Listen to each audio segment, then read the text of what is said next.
Vasco joga muito mal e é amassado pelo Atlético Paranaense na Arena da Baixada. A análise desse jogo você vê aqui, depois da vinheta.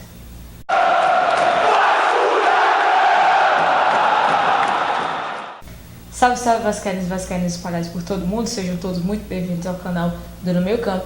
Hoje aí vamos falar um pouquinho desse Atlético Paranaense 4, Vasco 1, um jogo em que o nosso time se comportou muito mal. O Valadares mais uma vez repetiu o esquema com 3 zagueiros, só que dessa vez de uma maneira diferente. Enquanto no jogo contra o Santos ele usou o Cáceres ali como terceiro zagueiro, e aí quando a gente tinha posse de bola, o Cáceres, ele, vez ou outra ele aparecia ali no ataque apoiando. Com o Miranda isso não aconteceu tanto, até porque o Miranda é um zagueiro de ofício, né? Depois que o jogo começou a apertar um pouco, quer dizer, apertou desde os primeiros minutos, mas no decorrer da partida, ainda no primeiro tempo, o Miranda foi deslocado ali para o meio campo para atuar mais como um volante. Enfim, começamos o jogo com 3 zagueiros, né? Também tivemos a novidade do Alexandre no gol como titular, já que o Fernando Miguel ainda está machucado. O Ricardo, mais uma vez, no lugar do Castan, que também está machucado. E no meio campo, o Lucas Santos, segundo informações do Globo Esporte, estava com desgaste físico, nem foi relacionado à partida, não viajou para o Paraná. E ali, no lugar dele, o Pikachu fez a função dele, né? Foi deslocado ali para o meio campo, ficou responsável pela criação. E aí o Cáceres, dessa vez, jogou como ponta. O fato é que a escalação dessa vez não funcionou, o time não se encaixou, não se encontrou em campo. Logo no início do jogo, com 2 minutos, o Vasco já bobeou, já tomou um gol. E aí você tem toda uma estratégia elaborada, tem todo um plano, todo o jogo planejado, e com 2 minutos você toma um gol, tudo cai por terra, né? Você precisa sair pro jogo. Não dá para se segurar muito lá atrás, vai ter que partir para cima para buscar um gol. E aí a estratégia é mais deixada de lado. O Valadares teve que repensar, tanto que, como eu já falei, o Miranda foi deslocado para o meio campo ali, ainda no primeiro tempo. As observações em relação ao jogo de hoje é que o Vasco estava muito espaçado em campo. No jogo contra o Santos a gente estava um time mais compacto, as linhas estavam muito próximas, né? A primeira linha ali na defesa, depois o meio campo e o ataque estavam muito próximos, estavam bem encaixadinhas. Nesse jogo contra o Atlético Paranaense não foi bem assim. O Vasco meio que tinha um buraco ali no meio campo, essa aqui é a verdade. Durante o jogo eu comentei que se a gente ficasse com um time espalhado daquele jeito, não ia conseguir produzir nada.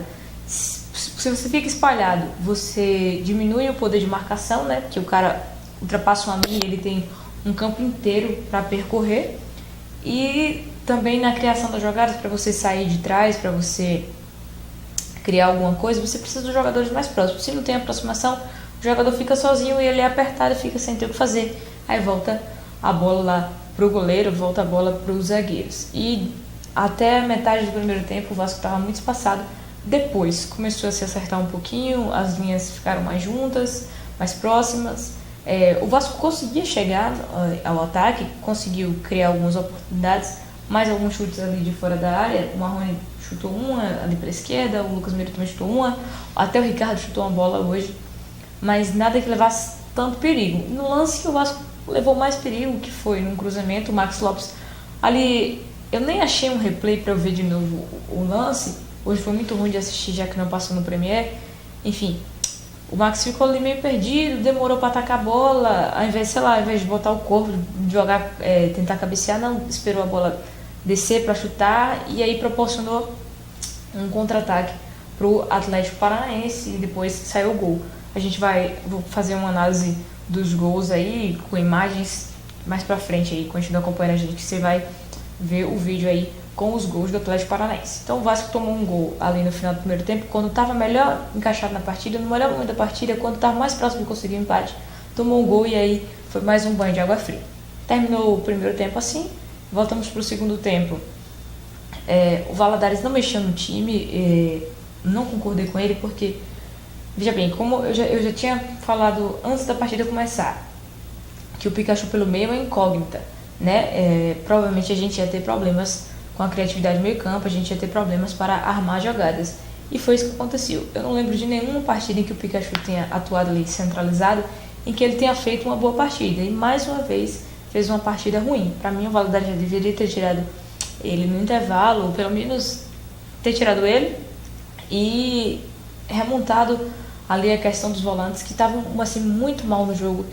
Novamente estavam assim, eu não sei se é desatenção, se é desgaste físico. Enfim, eu sei que fizeram uma partida muito ruim novamente. O Valadares voltou para o segundo tempo sem alteração. E aí, depois, resolveu mexer no time, né? Colocou o Ian Sassi no lugar do Pikachu. E a gente ficou sem alguém no meio campo. Teoricamente, né? Quem deveria ter assumido ali a armação era o Lucas Mineiro, que é o jogador mais qualificado com a bola nos pés. Mas o Vasco não teve nenhuma criatividade no meio campo no segundo tempo. Aquilo que apresentou no final do primeiro tempo, que chegou a dar alguma esperança ao torcedor no segundo tempo, isso não apareceu em momento nenhum. E entrou também o Ribamar no lugar do Max, né? E Ribamar, o Max não fez nada durante a partida. O Ribamar, ele é até mais voluntarioso que o Max. Não é nem voluntarioso, é porque o Max tá muito fora de forma, né? Então ele tem dificuldade assim, para se locomover, para dar algumas explosões. Mas o Ribamar, ele até tenta, mas carece de técnica, ele não é um centroavante de verdade. Teve uma bola que o Ian Sassi puxou ali pela esquerda, bateu cruzado, sei lá, o Ribamar poderia ter tentado se jogar, poderia ter ido com mais vontade no lance, e a bola passou ali. A verdade é que o Ribamar não tem cacoete de atacante e não ia conseguir fazer um gol daquele, dificilmente ia conseguir fazer um gol. Nessa partida, eu achei que o Valadares mexeu mal, né? Não estou aqui dizendo que o Valadares tem que sair por causa do jogo de hoje, não. O maior responsável por essa derrota são os jogadores. Mas o Valadares poderia ter colocado o Thiago Reis ao invés de ter colocado o Ribamar. Uma coisa que eu queria chamar a atenção no vídeo de hoje é em relação à marcação-pressão que o Valadares vem tentando impor nesse time do Vasco, né? É super interessante marcar sob pressão, colocar a primeira linha de marcação ali mais alta, né? Porque você aperta o adversário, aumenta a chance do adversário errar, de você recuperar a bola, e se você recupera, você já tá no ataque, né? Pega o adversário meio que desmontado ali atrás. Só que se você faz isso com um time que não tem um preparo físico no mínimo bom, se você faz isso com um time que não tem jogadores velozes na reposição, isso se torna um perigo depois, porque quando o time o adversário ultrapassa essa primeira linha de marcação, se você não tem jogadores rápidos para recompor, a gente vai ficar meio perdido ali atrás. Até os jogadores voltarem, o outro time já criou chance de gol, já levou perigo ao nosso gol, e isso aconteceu no jogo de hoje, não apenas uma vez, mas várias vezes, e eu mostro isso também no finalzinho do vídeo aí, que eu vou falar um pouco sobre os gols que o Vasco tomou. Enfim, o Vasco foi um time muito espaçado, um time que não se encontrou no jogo. O Max Lopes, mais uma vez, muito apagado.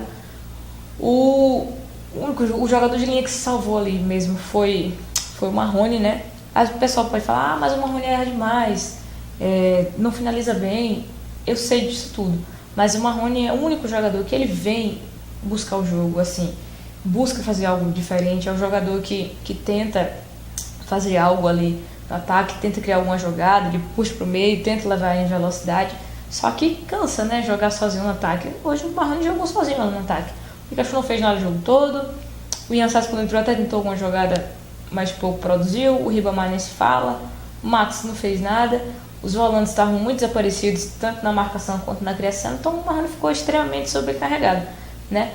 E aí era só o Atlético apertar um pouco mais ali o Marrone que o Vasco perdia a capacidade de criação. Outro jogador que eu queria destacar no jogo de hoje é o Alexander. O Alexander tomou 4 gols, você vai elogiar? É claro que eu vou elogiar, porque todos os gols que ele tomou não foi culpa, nenhum gol que ele tomou foi culpa dele. Fez uma defesa ali no primeiro gol, aí os zagueiros atabalhoados, o zagueiro não conseguiu tirar a bola, fez uma grande defesa, depois o zagueiro não conseguiu tirar a bola. No segundo gol, também fez uma defesa no segundo gol. O terceiro gol foi de bola parada. Teve um lance que o juiz marcou pênalti, depois anulou com o VAR, que realmente não foi nada. Que ele fez uma defesaça também, né? Se não tivesse feito a defesa, o Atlético teria feito o gol com certeza. E conseguiu fazer boas defesas, estava seguro ali, não comprometeu, e os gols que o Vasco tomou estão longe de ser culpa dele. Então continua aí assistindo a gente, vê aí a análise dos gols que o Vasco tomou e acompanha a gente aí.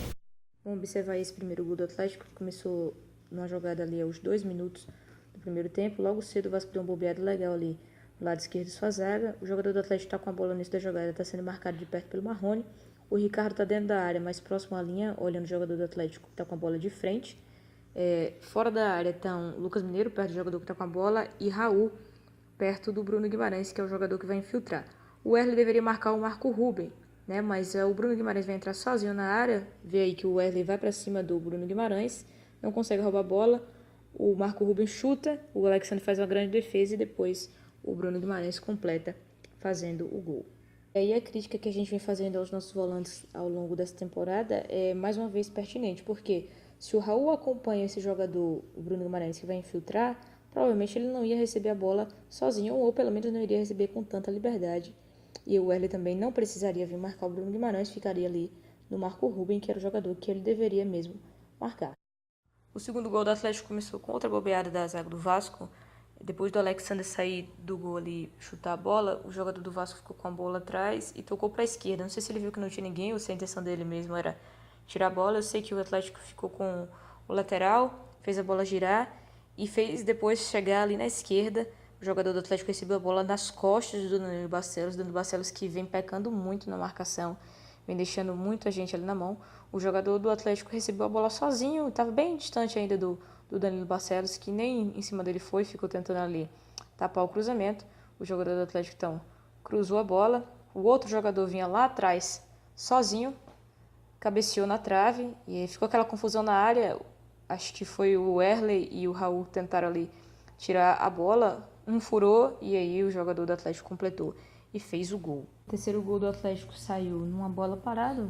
O Atlético teve uma falta, cobrou na área, tinham 3 jogadores do Vasco marcando, 3 jogadores do Atlético Paranaense, deram mole, os jogadores do Atlético saíram na frente e sozinho o cara cabeceou, ele pegou no Wesley e entrou aí no gol contra. O outro lance que eu queria analisar é uma tentativa de gol do Atlético ali quando já tá 3-0, mais uma vez o jogador do Atlético recebe lá na esquerda e é aquilo que eu falo todos os jogos, o problema da proteção da entrada da área. O Vasco não tem essa proteção. No primeiro gol a gente já viu o cara recebendo sozinho na infiltração. Nesse lance agora, o jogador do Atlético, o Marcelo Cirino, vai receber sozinho na entrada da área. O Raul, que é volante, poderia estar protegendo a entrada da área, deveria estar protegendo a entrada da área, está lá enfiado dentro da área. E só depois que o Marcelo Cirino recebe a bola, é que ele vem ficar mais na frente. Felizmente, o Marcelo Cirino chutou para fora. No quarto gol do Atlético, eu queria chamar a atenção para a questão da marcação alta que o Vasco vem fazendo desde o jogo passado. É interessante fazer uma marcação alta porque você pressiona o jogador adversário e tem a chance de recuperar a bola logo ali na frente. Só que quando você tem uma recomposição muito lenta, se o time passa dessa primeira linha de marcação que está mais alta, fica muito fácil dele produzir alguma coisa no ataque e muito difícil para a gente se defender. Os nossos volantes, o Raul tem alguma velocidade, mas o Lucas Mineiro é muito lento. Então até ele volta trotando, até ele chegar lá atrás, o time já fez o gol, que foi justamente o que aconteceu nesse gol do Atlético. A recomposição do Cáceres também ali pela direita não é muito rápida. E o Danilo Barcelos no lance do gol, quando o jogador do Atlético recebe lá para finalizar, ele ainda está chegando, está longe do jogador ainda, e o jogador do Atlético recebe sozinho e faz o gol. Enfim, com a análise desses gols, o que eu mais tenho a reclamar é a questão da atuação dos volantes, não simplesmente pelo jogo desse domingo, né? Mas é porque essa crítica aos volantes ela já vem de outros jogos. O Vasco tem inúmeros volantes no elenco e não consegue achar um que atue bem como primeiro volante, que atue bem como um jogador mais de retenção, um jogador que fica ali mais para marcar, um jogador... Não gosto nem de chamar de pitbull, porque parece que é um jogador sem técnica, só tem raça, não é isso. Mas é um jogador que saiba realizar desarmes. E ali a gente está sempre no Raul, Lucas Mineiro. Ou você precisa testar alguém, precisa saber se vai render ou não. O Andrei tá aí, o Bruno Ritter voltou pro Sub-20. Até não entendi porque que o Bruno Ritter voltou pro Sub-20, sendo que ano passado ele fez boas partidas, estava evoluindo. Gostando ou não do William Maranhão, tem o William Maranhão que tem essa característica ali mais de primeiro homem e tem mais velocidade que o Lucas Mineiro, inclusive. Então o Valadares vai precisar testar alguém ali na volância, porque não tá dando certo. A gente tem não tem nenhuma proteção na entrada da área. O Lucas Mineiro demora muito para voltar, para recompor, né, quando a gente perde a bola, e o time fica muito vulnerável. E o Valadares vai ter que ver também essa questão de atuar com 3 zagueiros. Eu até acho interessante jogar com 3 zagueiros, mas ele também vai perceber que não é em todo jogo que dá para fazer isso, e a gente tem que ter paciência, porque não é do dia para a noite que um técnico vai conseguir fazer esse bando jogar bem, né? A gente não pode culpar o Valadares, que assumiu agora, e a gente não tem um material humano tão bom assim, né? Eu acho que tem mais, que o Vasco consegue render mais do que vem rendendo, mas a gente tem que saber também das nossas limitações. Ainda bem que eu não fiz o vídeo das expectativas do para o Brasileirão antes desse jogo contra o Atlético Paranaense. Eu vou fazer agora depois, porque a gente vem meio empolgado assim da vitória contra o Santos, né? Apesar de a gente não ter se classificado, o time jogou bem, a gente veio meio empolgado. Se eu fizesse um vídeo, talvez eu fosse falar algumas coisas, e agora depois desse choque de realidade aí no jogo contra o Atlético, talvez eu vá falar algumas coisas diferentes, vou reparar algumas coisas diferentes e vou ser mais realista e menos otimista nesse vídeo. Ou então o vídeo de hoje a gente termina aqui o vídeo de hoje. Queria recomendar para vocês o Twitter do Cafezinho Carioca. Lá a gente está fazendo algumas análises dos jogos dos clubes cariocas, né? São threads antes dos jogos, para explicar alguma coisa na escalação, comentários durante o jogo. Então, segue lá o Twitter, vou deixar o link aí na descrição do vídeo. Segue também o Twitter Dona do Meio Campo. Se inscreve no canal, curte esse vídeo, compartilha com os seus amigos, com as suas amigas. Segue acompanhando a gente. Saudações vascaínas e até a próxima.